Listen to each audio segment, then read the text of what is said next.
El tiempo es cerca y es tiempo de velar en oración. Es tiempo de reflexionar profundamente acerca de nuestra vida y de poder pensar qué es lo que Dios quiere para nosotros. Todos ustedes los que traigan su Biblia, eso es lo bueno de traer la Biblia el domingo, la vamos a abrir en 3 pasajes, porque a continuación voy a desarrollar el inicio de una nueva serie titulada El desafío de la fe. El desafío de la fe. Romanos 5:3, Santiago 1 y Primera de Pedro capítulo 1. Son 3 versículos muy importantes que vamos a desarrollar para poder tener un fundamento teológico acerca de esta conferencia y las que a continuación vamos a llevar a cabo, y que puedan ustedes entender las razones de por qué sufrimos, por qué existe la maldad, por qué hay tanta desgracia en el mundo, por qué si Dios es todopoderoso no termina de una vez por todas con el mal, con el terrorismo, con los abortos, con los cánceres, etcétera, etcétera. ¿Por qué hago todos estos cuestionamientos? Porque hace menos de una semana murió un grande astrofísico inglés llamado Stephen Hawking. Fue educado en la Universidad de Cambridge, casado 2 veces con más de 3 hijos. La primera esposa fue cristiana, abandonó a la primera esposa para casarse con la segunda, que era su enfermera. Murió a los 76 años, a los 23 años de edad lo diagnosticaron con una esclerosis tremenda, atrófica, y le dieron menos de 2 años para vivir. Y sin embargo vivió 50 años más, 76 años murió. Y lo más irónico del caso de la vida de este grande astrofísico inglés fue que su esposa, cuando lo metieron y lo entubaron 2 veces a los 20 y tantos años y después a los 40 y tantos, y le dijeron en el hospital que ya tenían que desconectarlo porque ya no podía vivir, ella se puso de rodillas e intervino ante el trono de la gracia, y llegaron los doctores y le dijeron: es que esto es un milagro. Y la segunda vez que otra vez lo vuelven a conectar porque ya estaba a punto de irse de este mundo, su esposa vuelve a arrodillarse en oración para salvarle la vida. Él supo que su esposa estaba de rodillas orando por él, y cuando él tuvo esta oportunidad de poder decirle a Dios: gracias porque me concedes la vida, se siguió burlando de ella.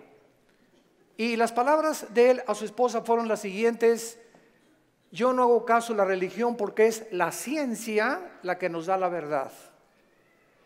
Me dio mucha tristeza que antes de morir haya muerto negando a Dios y declarando que Dios no es el creador del universo. En ese momento, cuando escuché este programa de televisión, porque fue a través de las noticias que escuché esto, inmediatamente vino a mi mente la vida de más grandes astrofísicos que él, que fueron cristianos. Él argumentó que era porque la verdad estaba en la ciencia, y sin embargo Blaise Pascal, astrofísico francés, escribió cantidad de tratados acerca, y no era un religioso, era un cristiano. Blaise Pascal confesó, y en sus libros lo dijo: Jesucristo es mi Señor y mi Salvador. Nadie se puede comparar en la astrofísica con Blaise Pascal. Y después tenemos a Isaac Newton. ¡Qué tremendo! Isaac Newton, que comienza a postular las leyes de la famosa gravitación, cristiano de los pies a la cabeza, y muere alabando a Dios y dándole gracias a Dios por la muerte de Cristo. Louis Pasteur, siglo XX, un famoso doctor, experto en medicina, y el legado que él dejó a la ciencia fue impresionante, cristiano. Y finalmente Alberto Einstein, que fue famoso cuando dijo: Dios no juega con el universo como si jugara a los dados. Todos estos hombres fueron cristianos y creían en Dios.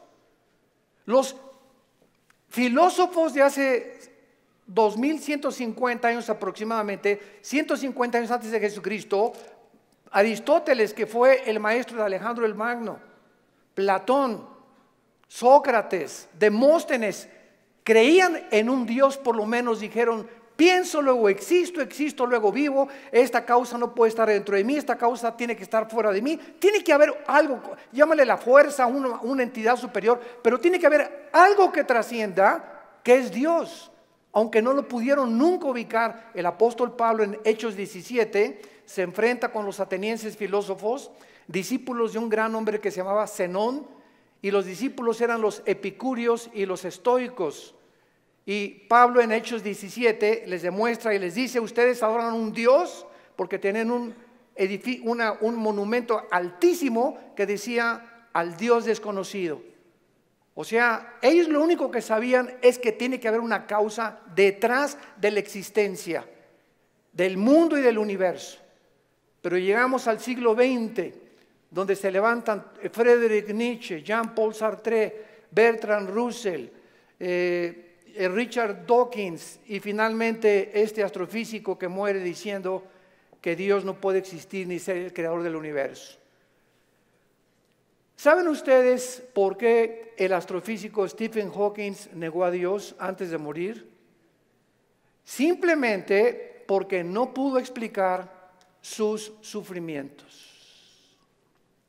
Su esposa lo dijo, la primera esposa, Stephen está enojado con Dios, con un Dios que no existe. Se amargó contra alguien que no existe. Y siempre estuvo repelando, ¿verdad? Porque si Dios es Dios, no lo sanaba y no lo levantaba de esa silla de ruedas. Hace poco ustedes escucharon el testimonio de Nicky, un muchacho sin brazos y sin piernas. Nació con el puro tronco nada más. Y cuando oye su testimonio dice que a los 8 o 9 años de edad, como no podía suicidarse, se metió y con la boca abrió la llave del baño para ahogarse. Y en ese momento él reaccionó y dijo, ¿pero qué es esto? Y comenzó a gritarle, Dios, si existes, dime la razón por la cual me trajiste hacia el mundo, sin brazos y sin piernas. Y entonces él entrega a los 11, 12 años de edad su vida a Jesucristo. Y no se imaginan ustedes los millones de almas que este muchacho, Nicky se apellida, ¿verdad? Nicky ha ganado en el mundo. Aquí lo tuvimos en México y mi esposa y yo, su esposa es mexicana y se han discipulado con nosotros desde hace muchos años. La esposa de él y la familia de ella también. Ahora ya van a ser papás otra vez. Así como lo ven, pero juguetón. Gracias a Dios por su vida. Entonces, podríamos nosotros realmente, porque esta es la espada y este es lo que esgrimen los ateos, los escépticos, los agnósticos, es que ¿por qué si hay un Dios hay un sufrimiento? ¿Por qué es? Entonces, como no pueden entender y no tienen respuestas y no las van a tener fuera de la Biblia, se encierran en una cárcel y en lugar de que este hombre hubiera podido escuchar a su esposa, bueno, ok, tú me dices que es un Dios, dime por lo menos o explícame por qué permite el sufrimiento, pero ni siquiera quiso hacer eso. Negó completamente todo contacto con la Biblia.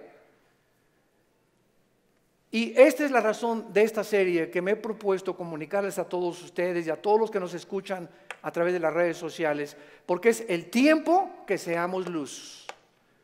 El mundo está pidiendo respuesta a los políticos, astrofísicos, ateos, agnósticos, escépticos, etcétera, etcétera. Las universidades en Latinoamérica están llenas de ateos, infectando las mentes de nuestros hijos, incitándolos a una revolución, incitándolos a la violencia, porque ellos creen que a través de esta violencia y de este idealismo pueden ellos hacer un cambio en México social, o en Veracruz, o en cualquier otra nación.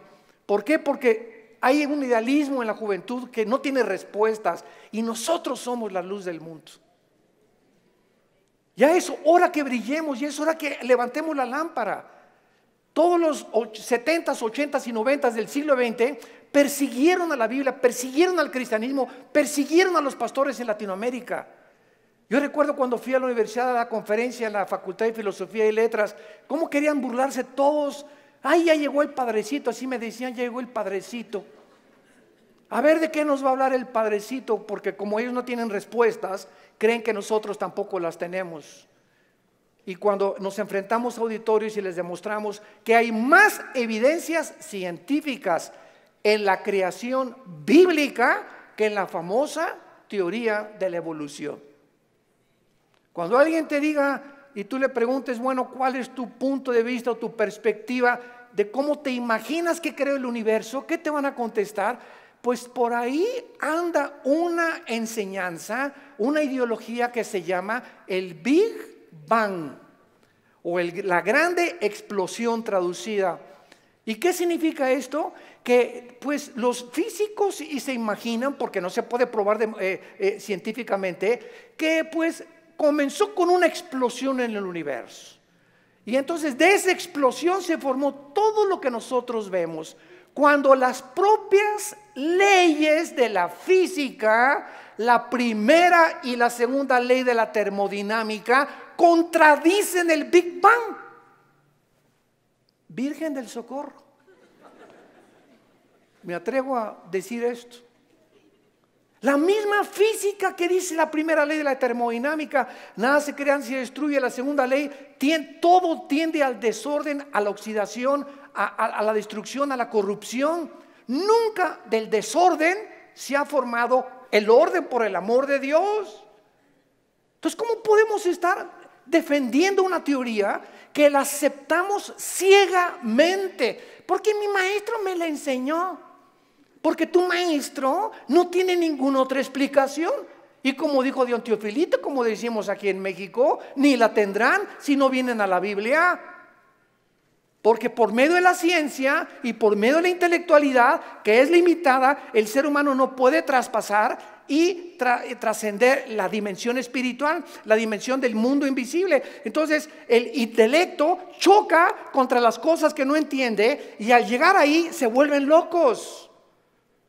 Entonces no puede el ser humano comprender la inmensidad del universo que nos rodea, ni los caminos ni los pensamientos de Dios, porque son más altos que los nuestros. Dios tuvo que bajar hace 2000 años en la persona de Jesús para Él comunicarnos y revelarnos los secretos que se encuentran detrás de su universo, de su soberanía, de la tierra, de dónde venimos, los animales, la genética y la ciencia, que continúan como demostrando y comprobando simplemente que la Biblia tenía la razón. Y es hora de hablar, y es hora de tener una confrontación directa. Porque el mundo se está hundiendo en la confusión teológica, en la confusión ideológica. Los gobiernos los invitamos al próximo desayuno en junio, ya les dieron su volante titulado El fracaso de los gobiernos humanos. Otra vez, ¿verdad? Vamos a examinar todos los gobiernos, nazismo, fascismo, monarquías, democracias, etcétera, etcétera. ¿Por qué ninguno ha funcionado? ¿Por qué siguen peleándose? ¿Por qué ahorita ya los partidos políticos en todas partes del mundo, ya sus convicciones, los estatutos en los que formaron sus partidos están deshaciéndose y contagiándose con el otro? Es como si nosotros dijéramos, soy cristiano pero me voy a juntar con los mormones y con los musulmanes. Cuando los principios de los musulmanes, los principios de los mormones y el cristianismo se contradicen unos a otros. Entonces, ¿creo realmente que mis convicciones son reales y es la verdad? ¿O necesito otras ideologías porque no estoy seguro de lo que yo creo? Es una tristeza, se están derrumbando ante nuestros ojos todas las ideologías y todas las filosofías del mundo. Los sistemas de pensamiento están confundidísimos como jamás lo habían estado. Gubernamentalmente, teológicamente, filosóficamente, económicamente, es una confusión en el mundo tremenda. Es el estrés por el cual vive la gente. Es una incertidumbre de dónde está la verdad, dónde está la luz, quién tiene la verdad. Tú dices que en aquella religión, tú dices que en aquella religión. Discúlpame, en ninguna religión, en la persona de Jesucristo. Porque tú puedes tener X religión sin tener la verdad, ni tener al Hijo de Dios en tu vida. Él fue el que vino y nos dijo, no los católicos, no los evangélicos, no los nazarenos, no los mormones. Jesús dijo, yo soy la verdad.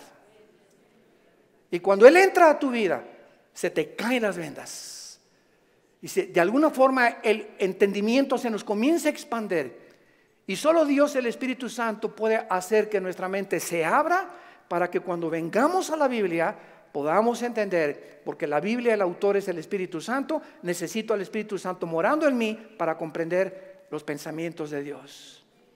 Ven a la Biblia sin el Espíritu Santo y vas a chocar contra los pensamientos de Dios, porque el hombre natural no entiende las cosas del Espíritu, porque para él son locura, porque estas cosas no se intelectualizan, estas cosas se disciernen espiritualmente. Veamos estos pasajes a continuación que nos van a servir de base para poder dar una explicación y comenzar ya a levantar la bandera de la fe. Dice en Romanos 5, versículo 3, y no solo esto, sino que también nos gloriamos en las tribulaciones, sabiendo que la tribulación produce paciencia. Alguien viene sin el Espíritu Santo y lee este versículo, la conclusión a la que llega dice, esto lo escribió un loco. ¿Cómo puede alguien que está atravesando tribulaciones o problemas gloriarse? Inmediatamente se enfrenta esta persona con una pared. Pero es que esta persona no entiende que las próximas palabras es que estas tribulaciones y estos sufrimientos, Dios los está usando para formar nuestro carácter, que si no sufrieras, de otra manera no podrías aprender muchas cosas en la vida que solamente a través del sufrimiento se aprenden. Dice Salomón en Proverbios, el sufrimiento purifica el corazón. Esta es la razón por la cual comenzamos ya a entender, y cuando comenzamos a entender los pensamientos de Dios, y aunque no vamos a ser libres del sufrimiento, por lo menos Dios va a entrar a nuestra vida y nos va a dar una esperanza para que en ese valle de sombra y de muerte tengamos paz. Para que en medio de las tribulaciones que tú estás atravesando y en medio del divorcio que estás ahorita enfrentando y el abandono de tu esposo y el abandono de tu esposa y el abandono de tus padres, por lo menos en medio de ese horno de fuego que tú estás atravesando, Jesús está contigo. Y aunque no se va a acabar hasta que Él venga a todas estas cosas, Él nos da la fuerza para resistir hasta el final con gozo. Y la paciencia solamente es el fruto de las pruebas y las tribulaciones. ¿Se imagina lo que la Biblia dice? ¿Y para qué quiere la paciencia, Señor? Si no tienes paciencia, te vas a casar con el chavo equivocado. Si no tienes paciencia, te vas a casar con la muchacha equivocada.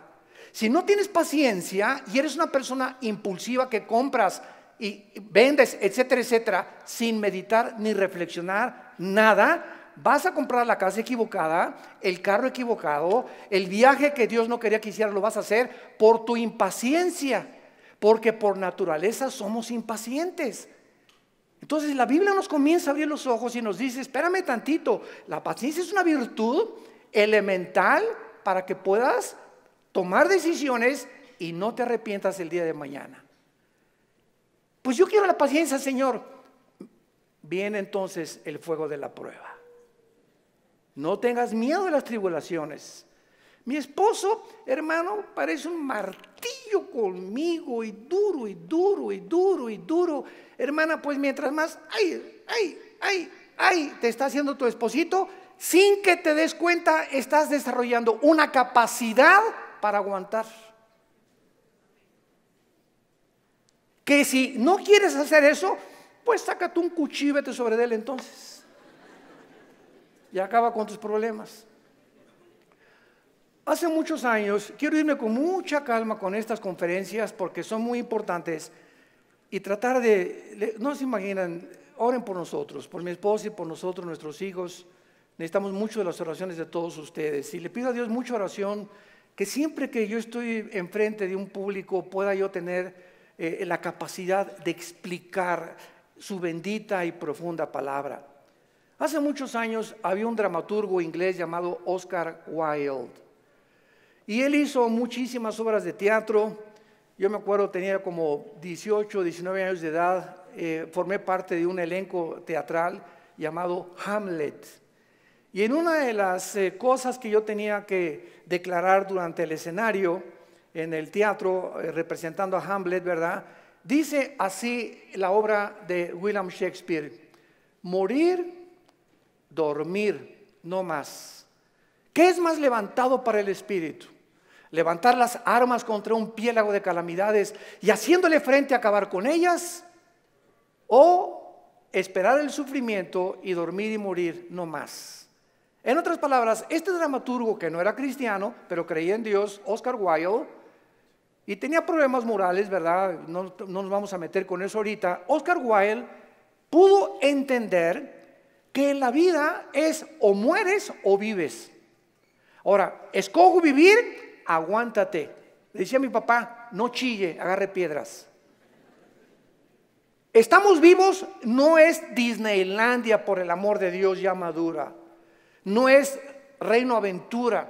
No estamos en el milenio todavía, estamos en un mundo de una raza humana caída, donde hay pecado, muerte, oscuridad, sombras, tristeza, enfermedades, violencia, etcétera, etcétera. Y vamos a través de esta serie a explicar por qué permitió Dios esto. Y nos vamos a dar cuenta, cuando veamos la explicación de Dios, vamos a levantar las manos, te voy a decir: Señor, profunda es tu sabiduría y tu gracia y tu misericordia. Cuán profundos son tus pensamientos. Y yo era como era porque no entendía. Ahora entiendo, Señor, y te alabo y te bendigo. Y va a venir una paz sobre tu vida que sobrepase el entendimiento, que te va a dar la fortaleza de seguir viviendo para Jesús.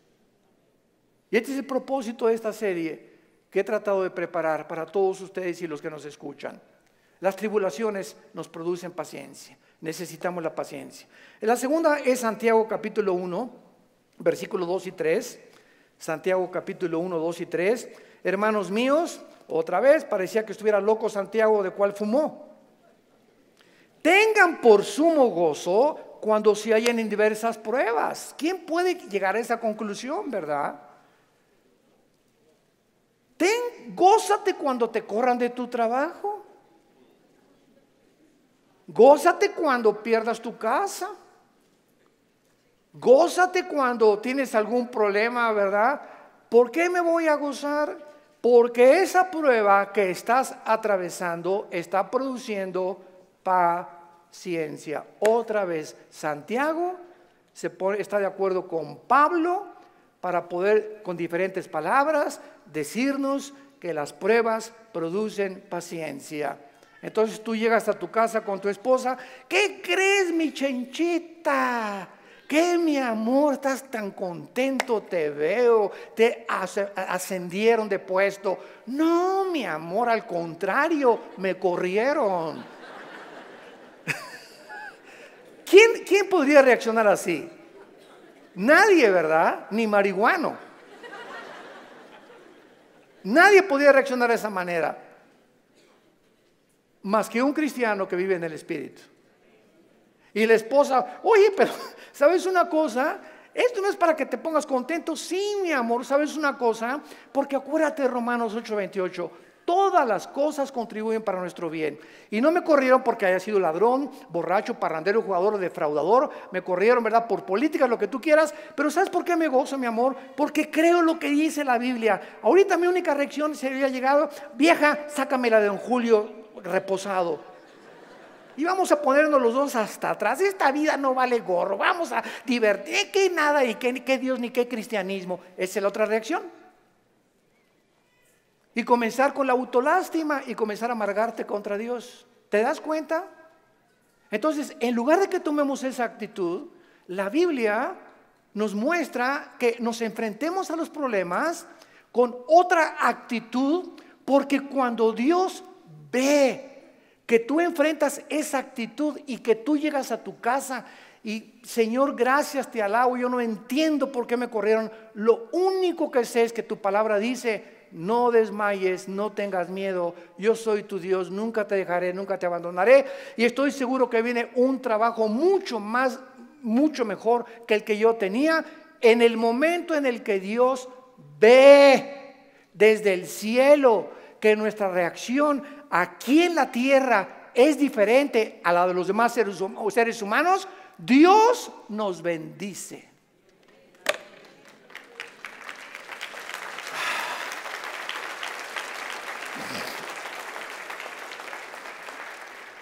Porque sin fe, ¿y cómo se demuestra la fe? Actuando al contrario de nuestros sentimientos y emociones. Hebreos 11:6. Y el versículo 1 de Hebreos 11 dice: y la fe es la certeza de lo que se espera, la convicción de lo que no se ve. Veamos y metamos aquí un microscopio. La fe está relacionada con el futuro y con lo invisible. Es una certeza, es una seguridad de algo que está adelante de mí, que estoy esperando, y aunque yo no lo vea, estoy seguro que viene a mi vida. Y además estoy tan convencido aunque no lo vea. La fe, si no es algo que tú estás esperando y no estás convencido, tu fe es la fe de los demonios. Dice Santiago capítulo 2 que los demonios también creen. No, yo creo en Dios. Pero ¿sabes una cosa? Tú dices que crees en Dios intelectualmente, pero no demuestras que tú crees en Dios por la forma como tratas a tu esposa, por la forma como tratas a tus padres, por la forma como ves a las mujeres. Este pueblo, Marcos 7, dijo Jesús, de labios me honra. ¿Cuánta gente hay por todos lados? Iban a desayunos y yo creo en Dios, pero sus acciones, su conducta contradice la piedad que ellos expresan o que creen tener en su corazón. Entonces te vuelves un hipócrita, te vuelves un falso cristiano, porque la fe tiene que, dice Santiago, sin obras no es fe. La salvación es por la fe, pero la forma de demostrar que esa fe es salvífica, que realmente nos ha transformado, es cuando vemos que ha transformado mi vida. Ya no soy el que yo era antes, antier, o hace un mes o hace 6 meses. Ahora cambió mi vida con mi esposa, la forma como veo a mis hijos, la forma como manejo mi negocio, la forma como me relaciono con la gente, la forma como veo a los gobiernos. Cambia completamente mi vida. Y si yo no manifiesto esta actitud o esta nueva conducta, no es cierto que soy cristiano. Y lo vamos a ver en el tercer pasaje, 1 de Pedro capítulo 1. Y ahí vamos a comenzar nuestra serie. Esta es la introducción. En 1 de Pedro capítulo 1, versículo del 6 al 9, escribe el apóstol Pedro, y los recipientes de esta carta eran judíos perseguidos por Roma. Esta carta fue dirigida a cristianos que están siendo perseguidos o sufriendo por su fe, en lo cual vosotros os alegráis, aunque ahora por un poco de tiempo, si es necesario, tengáis que ser afligidos en diversas pruebas, para que sometida a prueba vuestra fe, mucho más preciosa que el oro, el cual aunque perecedero se prueba, con fuego se halla en alabanza, gloria y honra, cuando sea manifestado Jesucristo, a quien amáis sin haberle visto, en quien creyendo, aunque ahora no lo veáis, os alegráis con gozo inefable y glorioso, obteniendo el fin de vuestra fe, que es la salvación de vuestras almas. En otras palabras, y este es el tercer principio espiritual de nuestra serie, la fe de todos aquellos que han dicho: Jesús, entra a mi vida. Ayer en el desayuno tuvimos más de 35 decisiones, gracias a Dios, y la gente que hace una decisión por Jesucristo, quiero que lo sepas, tu fe va a ser probada. Tu fe va a ser probada. ¿Y saben ustedes dónde comienza a ser probada? En la familia, con tus hermanos y con tus papás o con tus primos. ¿Por qué? Porque la primera prueba de la fe es la persecución. Ayer nos contaba mi hermano Alejandro, él es el director del Instituto Teológico Internacional, el ITI, y nos contó una anécdota mientras veníamos de Toluca al desayuno en el camino, que yo no la conocía de mi hermano. Y me dice, Armando, tú sabes que cuando yo me convertí, porque él fue el primero en la casa que se convirtió. Y yo los correteé como 2 o 3 años. Una vez quise incendiar una reunión de oración.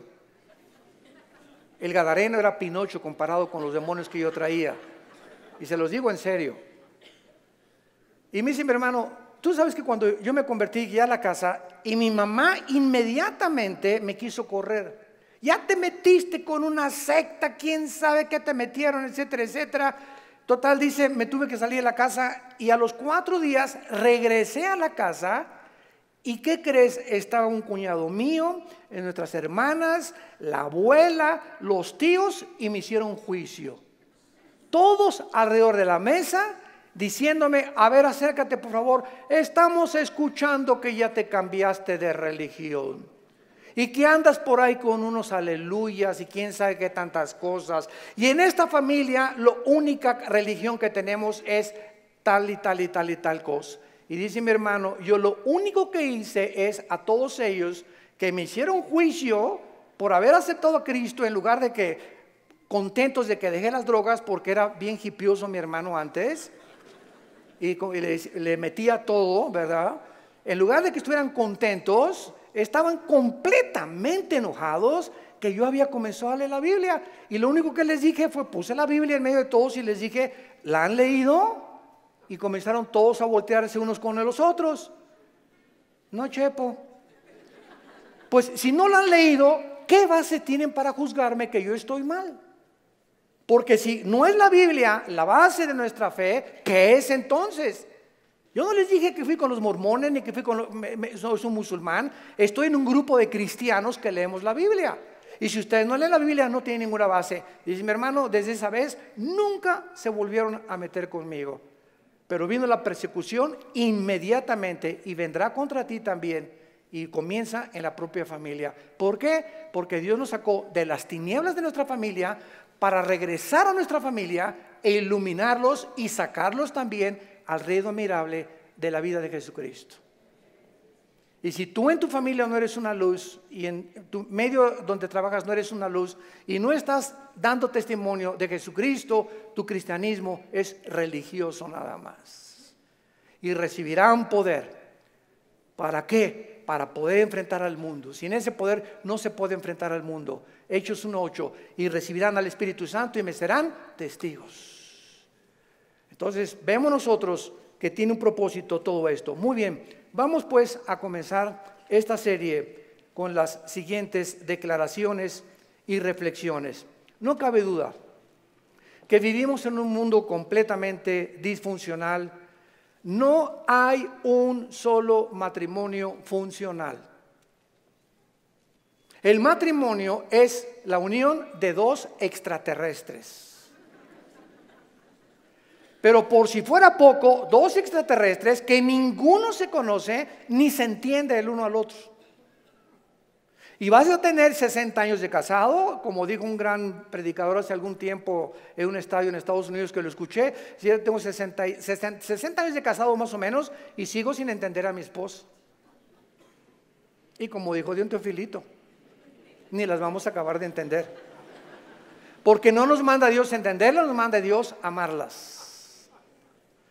Entonces, cuando nosotros comprendemos esto, que no hay un matrimonio, o sea, no hay un matrimonio perfecto, es lo que quiero decir. No hay un matrimonio donde todo, en la luna de miel, John Travolta y se casó con esa muchacha que se parece a la Madonna y vamos a ser felices y qué guapo, ¿verdad? Y tiene coche. Todo eso desaparece después de la luna de miel.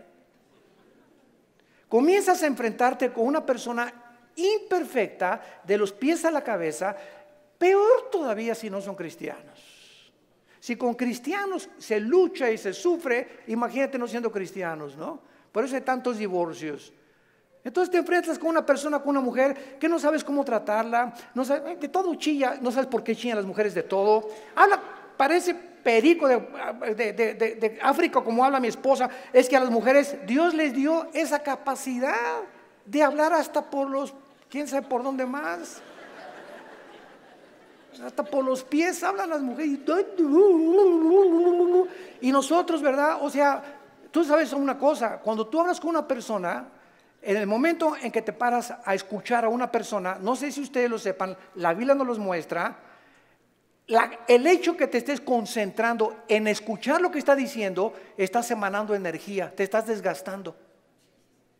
Cuando Jesús lo tocó a la mujer, ¿se acuerdan ustedes la mujer con el flujo? Alguien me tocó. ¿Por qué? Porque dice, energía salió de mí. Todo el sufrimiento que ella tenía se lo transmitió y Jesús en su hipersensibilidad sintió inmediatamente. Hoy eligieron los apóstoles, pero todo el mundo te toca. No, hay alguien que me tocó con el propósito de recibir algo de mí y lo sentí en mi espíritu. Es una hipersensibilidad espiritual tremenda. Pero cuando tú te sientas con alguien, entonces esta es la razón por la cual mujeres, los hombres nos sentamos y viene tu esposa y 15, 20 minutos y a los 10 minutos no tenemos la capacidad, yo no sé cuántos de ustedes sean superhéroes, ¿no? Pero la mayor parte de los hombres no tenemos la capacidad de oír más de 10, 15 minutos. Comenzamos, sí, amén, gloria a Dios, mi amor. Sí, es cierto, sí, te amo, tienes toda la razón, ¿no? Comenzamos ya con el avión, etcétera, etcétera.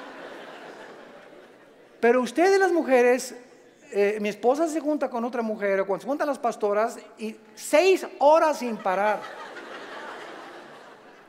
Yo llego a los restaurantes, me recoges a las 7, sí voy a las 7, y ahí está, digo, oye, mi amor, te dejé a las 2 de la tarde, y sigues en la mesa platicando con ellas. Y se despiden y están en la puerta del restaurante, bye, y en la noche llega y le siguen hablando por teléfono. Señor mío y Dios mío, Jesús, María y José y el burrito que los acompaña, así son. Dejémoslas, felicitémoslas, pero no las contradigamos, mucho menos, porque así las hizo Dios. Las mujeres tienen 7 días al mes que sus hormonas cambian drásticamente en la famosa menstruación. Y durante esos 7 días no te atrevas a decirle nada. No te atrevas a tocarla tampoco, ni sexualmente tampoco, porque está prohibido en la Biblia. Son tiempos en el que vuela la mosca y se ponen a llorar, hipersensibles. Es una semana en la que hay que yo te llevo el desayuno a tu cama, mi amor, yo le voy a lavar los trastes, yo te lavo la ropa del bebé o lo que sea, ¿verdad? Y comienza el hombre a entender la naturaleza femenina, que no estamos para que ellas nos sirvan, no son nuestras esclavas ni nuestras sirvientas. Y cuando comenzamos a darles lo que ellas necesitan, porque las comenzamos a comprender, es cuando vienen las bendiciones de Dios. Es cuando vienen las bendiciones de Dios. ¿Por qué estamos haciendo así? Y no somos mandilones. Eso no es ser mandilón. Lo hacemos porque Dios nos dice: ama a tu mujer como yo te amé desde la cruz, con un amor sacrificial. Y cuando yo veo sacrificarte por tu esposa, te voy a bendecir como no te imaginas. Porque el mal que le hagas a tu esposa se te regresa. Es como un boomerang, se te regresa, dice en Efesios capítulo 5. Nadie aborreció su propia carne, sino que la cuida y la sustenta como Cristo a la iglesia. El daño, las groserías, los gritos, el adulterio mental que traes contra tu mujer, se te regresa y detiene las bendiciones de Dios.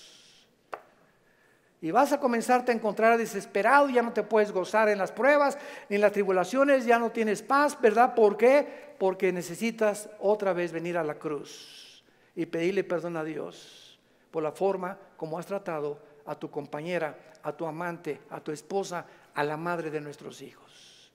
Ahí viene. ¿Por qué lo hacemos? Por la fe.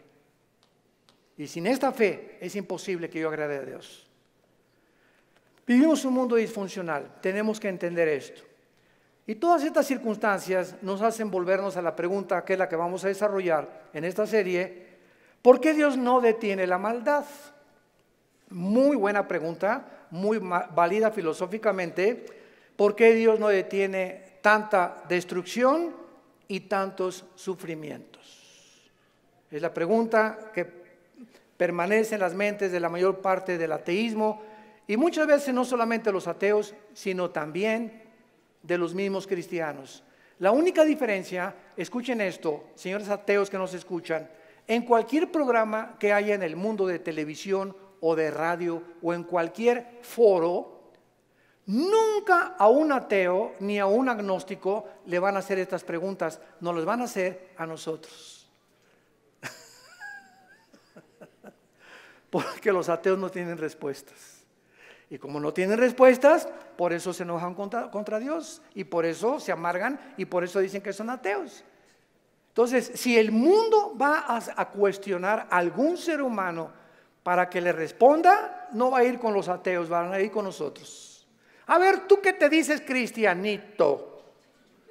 Dime esto y esto y esto. Hace mucho les conté un incidente que lo he repetido así. Una vez estaba platicando sobre el ateísmo en el Hotel María Isabel, salimos del desayuno hace algunos años y me aborda una persona en el elevador, pero así, ¿verdad? Usted es el señor Andrés, sí, mucho gusto, ¿cómo está? Ya entramos al elevador juntos. Usted dice que Dios es todopoderoso, ¿verdad? Pero con esa actitud, ¿verdad? Usted dice que es todopoderoso, ¿verdad? Sí, efectivamente, Dios es todopoderoso. Y si es todopoderoso, ¿por qué no acaba con el diablo si él tiene poder? Y le contesté, porque comenzaría con usted.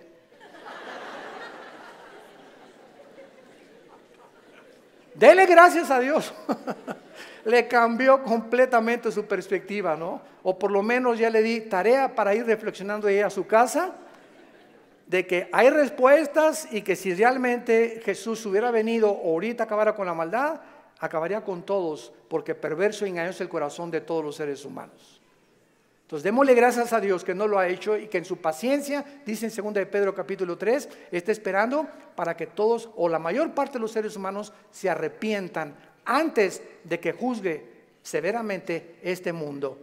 Muy bien, entonces por causa de no tener estas respuestas que demandan sus mentes finitas, cuando una persona astrofísico, ateo, demandan respuestas, no se ponen en la posición honesta de decir, bueno, ok, yo ando buscando por qué el sufrimiento y la maldad, pero me voy a poner en una posición honesta. Yo soy un ser humano, amén, lo soy. Si soy un ser humano y si existe Dios, es lógico, vamos a decir una línea lógica elemental, es lógico que sea un ser sobrenatural y sería imposible poder comprender los pensamientos, así como un niño no comprende los pensamientos de su padre, ni de un filósofo.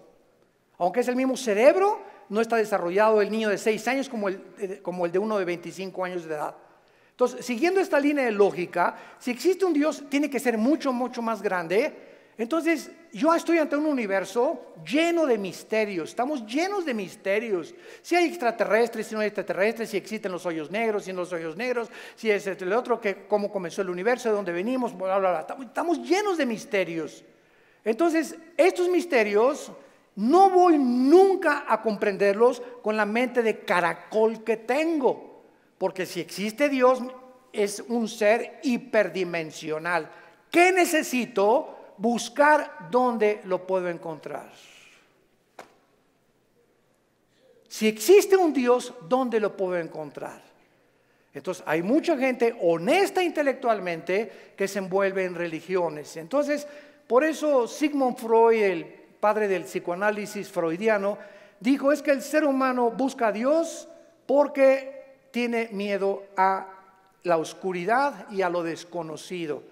Y entonces este temor inconsciente, escribió Freud, es lo que impulsa a muchos seres humanos a buscar a un Dios.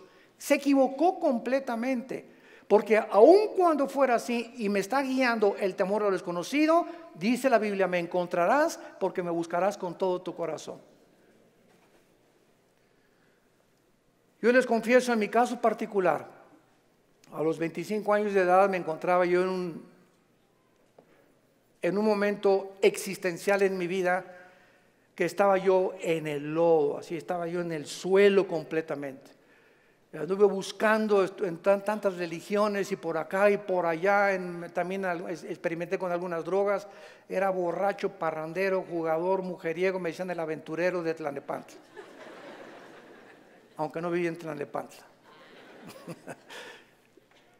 Y a través de esta crisis existencial, mi hermano ya se había convertido, mi hermano Alejandro, y caí de rodillas un día porque y los amenacé. Llegaba mi hermano con los cristianos: Armando, arrepiéntete, mira, ustedes están locos. Y llegaban ahí, ¿verdad? Y hasta comenzaron a pelar, en ese tiempo se comenzaron a peinar como Jesús, así, y se ponían hasta unas túnicas blancas y me parecían locos, freaks, como le decimos en inglés, ¿no? Y dije: no, están más locos que nada, es la nueva onda, ¿verdad? Y peace and love y todo así, amorosos y todo. No me convencían, hasta que llegó esta crisis existencial en mi vida, en la que ya no tuve más que hacer. Intenté quitarme la vida 2 veces. Ya no quería vivir, dije: no hay propósito, significado en mi vida. Y en esa crisis caí a las 4 o 5 de la mañana recordando las palabras que siempre mi hermano, antes de irse a la casa, oraban por mí. Y esas oraciones que hacían por mí en la casa me llegaron a tocar las fibras más sin que yo lo supiera, movieron mi espíritu. Y me levantó el Señor, creo, a las 3, 4 de la mañana, y caí de rodillas. Le dije: Dios, si tú existes, te necesito. No sé quién eres, pero yo te necesito si tú existes. Y si es verdad que es tu Hijo, al quien tú escogiste y en quien el cual tenías tu complacencia, y lo mandaste para que lo oyéramos a Jesús, no dijiste que oyéramos a Buda, ni a Mahatma Gandhi, ni a Mahoma. Tú dijiste: a él oíd. Si es Jesús, yo lo necesito en mi vida. Le hablé a mi hermano a las 4 de la mañana, pasó por mí a las 5 de la mañana, me llevó a la casa de un misionero bautista con un corazón impresionante por el amor de las almas, y ahí estuve yo en un mes de febrero, marzo, ¿verdad?, de 1974. Caí de rodillas junto al piano, que era un músico misionero, y le grité a Dios. Me comenzó con la Biblia: por cuanto todos han pecado y son apartados de la gloria de Dios, la paga del pecado es la muerte. Juan 3:16, Dios te ama, etcétera, etcétera. Y comencé a llorar y a llorar y a llorar y a llorar durante 40 minutos llorando. Y yo no sabía ni por qué lloraba, pero estaba llorando. Sentía que eran capas que se me quitaban así encima. Y ahí quedé tirado todavía como media hora. Ya me dijo el misionero, me dijo: vamos a dejar a tu hermano aquí solo en mi estudio. Ya salí yo y sentí como que me habían quitado, ¿verdad?, todas las frustraciones y desilusiones y traiciones que traía, y mentiras de todo lo que, programas virulentos que el mundo me puso. Y fue la forma en la que Jesús me dijo: ¿verdad?, tú eres a quien tú estás persiguiendo. Y de ahí en entonces, ¿verdad?, mi vida fue cambiada radicalmente. Yo supe que había llegado al final de mi vida, y que si Él era Jesús, yo tenía que dedicar mi vida a Él. No había ninguna aventura más grande en la cual un hombre pueda aventurarse a vivir más que conocer a Dios. No hay una aventura más grande. Conocerle es el más grandioso afecto de nuestros sentidos, y amarle el más grande de nuestros propósitos. A los 3 años de que comencé a trabajar yo en la hotelería, era gerente del hotel, el que acabamos de ir ahorita en la reunión de los pastores en Acapulco, enfrente de la Diana. Estuve de gerente como 1 año, gerente en el Hotel Camino Real de Polanco, etcétera, etcétera. Y le dije a Dios: me voy de misionero. Yo creí que Dios me había llamado para otra cosa. Me fui de misionero y me fui a la sierra de Oaxaca, entre la Costa Chica y la Costa Grande, entre Oaxaca y Guerrero. 3 años durmiendo en pisos de adobe. Mi cojín era un ladrillo envuelto en periódicos, y me tapaba en la noche con periódicos, con los indígenas. Yo creí que me había llamado Dios para ser misionero, porque los misioneros que conocí en Acapulco me mandaron para que yo fuera, y lo único que me daban era un cheque de $100 al mes. Comíamos lo que pescábamos, las almendras que arrancábamos y los mangos que quitábamos de los árboles durante 3 años de mi vida. Y ahí conocí la máxima de las pobrezas. Más pobre no puede ser. Yo dormido en camas de piedra, hermano, te gané. En covachas, estas eran chozas de adobe. Y además había un pueblo ahí que se llamaba El Ciruelo, cerca de Tejucunicuilapa, en la Costa Chica, que era de leprosos. Y me acuerdo que un día me dijeron: es que ¿por qué están tapados así? Es que son leprosos. Y yo creí a las 2 de la mañana que Dios me había llamado a morir con lepra. Y le dije a las 2 de la mañana: sé Dios, si ese es mi destino, Señor, aquí estoy. Yo no sabía ni qué contagios era la lepra, ni conocía mucho de la lepra, pero yo creí que Dios me había llamado para morir como un leproso. Y ya, ¿verdad?, pasaron los 3 años, regresé a Acapulco. comencé a predicar, a fundar movimientos de estudios bíblicos en las casas. En 1979 la organización del famoso evangelista, que vamos a orar por él, Luis Palau, se está muriendo de cáncer, por cierto. Tiene cáncer en los pulmones, Luis Palau. Me hablaron a formar parte del equipo de Luis Palau. Del 79, 80 y 81 estuve como evangelista por toda la República, todo Tabasco, Guerrero, Veracruz, pueblito en pueblito, predicando de choza en choza, pueblito. Nos corretearon, nos aventaron piedras, nos aventaron palos, me lastimaron 2 veces, me enfermé con malaria, me enfermé con calentura de 40 grados, etcétera, etcétera. Y todas estas fueron, ¿qué cosa? Pruebas. Dios estaba forjando carácter en mi vida, que era muy importante para lo que más tarde me tenía que enseñar. Y el secreto, quiero decirles a ustedes, el más grande secreto de la vida es no amargarte. Es el más grande secreto de la vida cristiana. Un cristiano amargado no entra a la tierra de Canaán. No pasas Canaán. Dice en Hebreos 12 que bloquea la gracia de Dios la amargura. No importa lo que nos hayan hecho, lo que nos digan.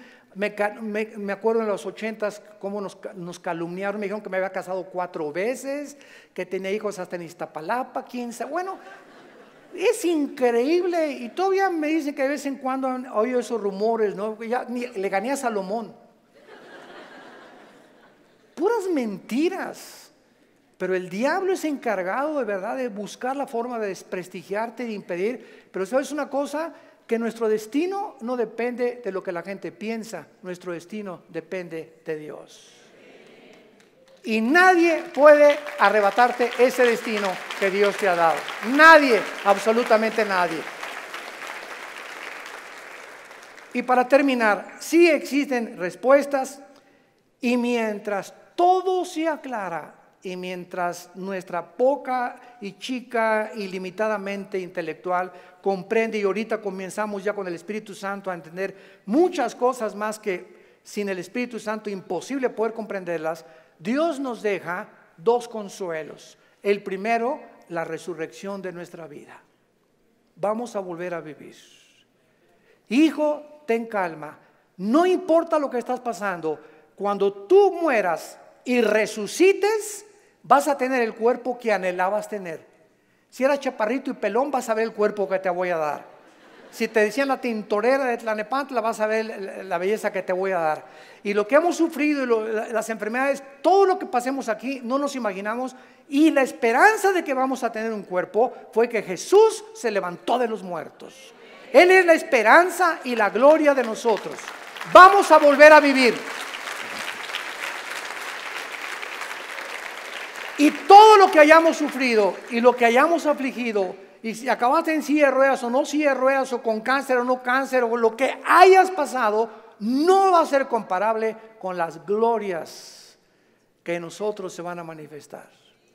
Y la segunda consuelo es que vamos nosotros realmente a tener un mundo nuevo, donde reine la justicia y la paz y la equidad. Viene ese mundo que anhelamos y que queremos cambiar por las revoluciones armadas, por la guerra, por la política, por la educación. De ningún esfuerzo humano el mundo va a cambiar hasta que Jesucristo regrese con todos nosotros a establecer su reino milenial. La pregunta en esta mañana es la siguiente: ¿estás tú preparado si tú murieras esta noche para encontrarte con tu Dios? ¿Estás preparado? ¿Estás seguro que tienes a Jesucristo? Asegúrate en este momento recibiéndole como tu Señor y Salvador. Inclina tu cabeza y dile estas palabras. Señor mío y Dios mío, aún no te entiendo, pero he comprendido que no necesito entender todas las cosas, más que una sola: te necesito.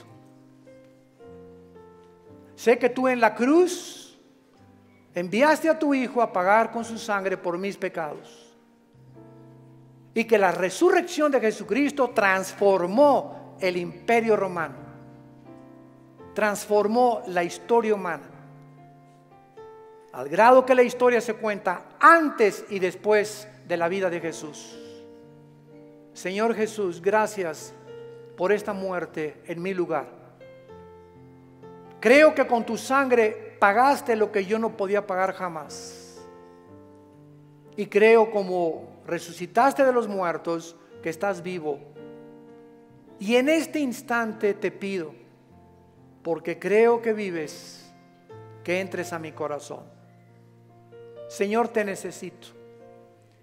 Yo sé que con el tiempo comenzarán a caerse las cortinas de mi mente y comenzaré a comprender más y más cosas que ahora no entiendo, pero lo único que sé es que te necesito, que moriste en mi lugar y que nunca me dejarás ni me desampararás. Te recibo como mi Señor y mi Salvador. Amén. ¿Qué haríamos sin la Biblia? ¿Qué haríamos sin este maravilloso libro? El libro de los libros. Todos ustedes en esta mañana que por primera vez han hecho esta oración, nos gustaría bendecirles y saludarles. Y si tú en esta mañana hiciste esta oración por primera vez, ahí desde tu lugar te pido que te pongas de pie. Párense los que hicieron esta oración invitando a Cristo a sus vidas. Gracias a Dios. ¿Cuánta gente? Que Dios los bendiga. Gracias. Muchas gracias. Gracias, joven. Que Dios te bendiga. Alguien más. Que Dios la bendiga. Gracias a Dios. Allá atrás también. Muchas gracias. Gracias, Señor. Gracias, señorita. Gracias, joven. Que Dios te bendiga. Gracias, Padre, por todas estas personas, estas nuevas almas que vienen a la cruz. Nos ponemos de pie para recibir la bendición pastoral. Los que quieran extender su mano hacia acá lo pueden hacer.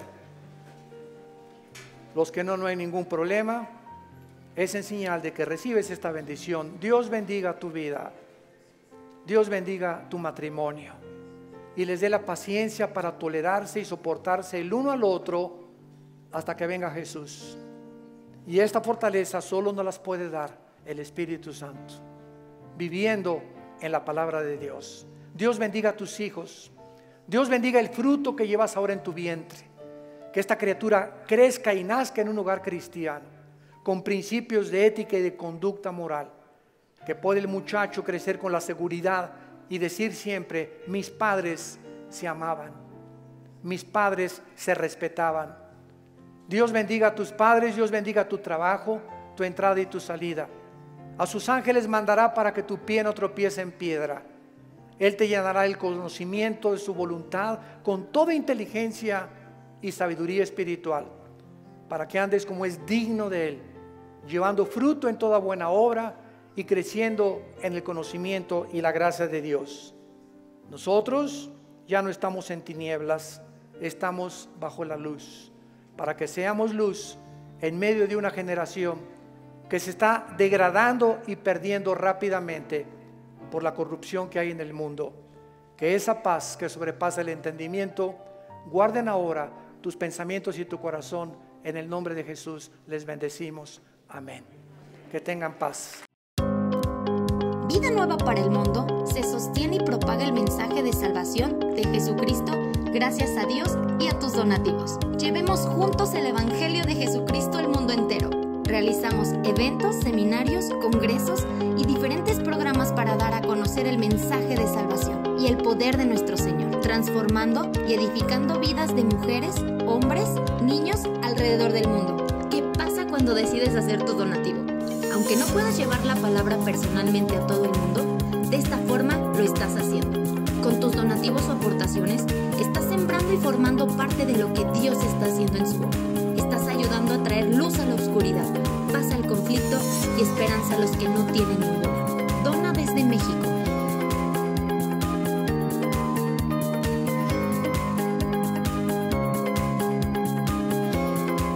Dona desde Estados Unidos.